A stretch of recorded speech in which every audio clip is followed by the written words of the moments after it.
মনোমুগ্ধকর তেলাওয়াতের মাধ্যমে কচ্ছপিয়া হুফাজুল কুরআন ঐক্য পরিষদের আন্তর্জাতিক কেরাত সম্মেলন সম্পন্ন। অনুষ্ঠানে গুণীজনের সংবর্ধনা ও কুরআন প্রতিযোগিতা অনুষ্ঠিত হয়েছে। রফিকুল ইসলাম রিজভির প্রতিবেদনে বিস্তারিত।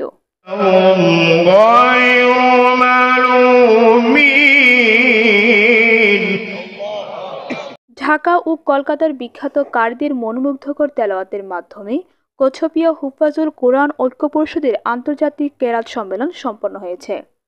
এছাড়াও কচ্ছপিয়া গর্জনীয় গুণীজনদের সংবর্ধনা দেওয়া হয়েছে। 130 জন প্রতিযোগীদের নিয়ে অনুষ্ঠিত হয় কুরআন প্রতিযোগিতা।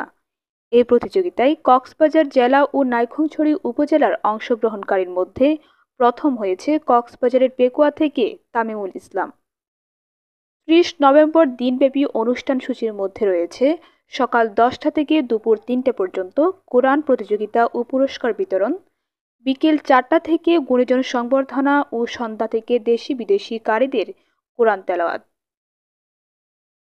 গুণীজন সংবর্ধনায় কক্সবাজার হাশেমিয়া কামিল মাদ্রাসার মুহাদ্দিস মুফতি আতাউল্লাহ মোহাম্মদ নোমান, গর্জনীয় ফয়জুল উলুম ফাজিল মাদ্রাসার সাবেক অধ্যক্ষ মাওলানা আয়ুব, হাজী এম এ কালাম সরকারি কলেজের সাবেক অধ্যক্ষ উ আমর রফিকুল ইসলাম, মাওলানা হারুন আজিজ নদভী, হাফেজ মুনিরুল্লাহ, মাওলানা নুরুল ইসলাম, মাওলানা আবু তাহের, মাওলানা এজাহারুল হক, মাওলানা ফরুক আহমদ, মাওলানা সিরাজুল ইসলাম, মাওলানা আবু ইউসুফ, মাওলানা মোহাম্মদ নুরুল্লাহ, মোহাম্মদ ফয়জুল হাসান, মোহাম্মদ মাহাবুল আলমকে অত্র সংগঠনের পক্ষ থেকে সম্মাননা স্মারক দিয়ে সংবর্ধিত করা হয়েছে। এত বড় একটি আয়োজন করতে গিয়ে আমাদের অনেক ভুল ত্রুটি হয়ে যায়, সেজন্য আমি সকলের কাছে ক্ষমা সুন্দর দৃষ্টি কামনা করছি।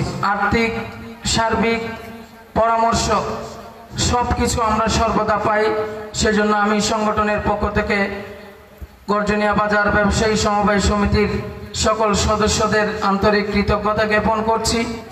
পাশাপাশি যারা আমাদের এই আয়োজনে শরীক হয়েছেন অর্থ দিয়ে, পরামর্শ দিয়ে, শ্রম দিয়ে, তাদের প্রত্যেকেরও আমি কৃতজ্ঞতা আদায় করছি। অনুষ্ঠানের দ্বিতীয় পর্বে 21 জন বিজিত প্রতিযোগীকে ক্রেস্ট, সনদ, অর্থ পুরস্কার তুলে দেন আমন্ত্রিত অতিথিবৃন্দ। শেষ পর্বে ঢাকা, চট্টগ্রাম ও ভারতের কলকাতা থেকে আগত কারিগণ মনোমুগ্ধকর কুরআন তেলাওয়াত করেন। দেশ ও জাতির কল্যাণে বৃহত্তর মুনাজাতের মধ্য দিয়ে দিনের অনুষ্ঠান শেষ হয়। ডেইলি আপডেট, আজকের নাইক্ষ্যংছড়ি।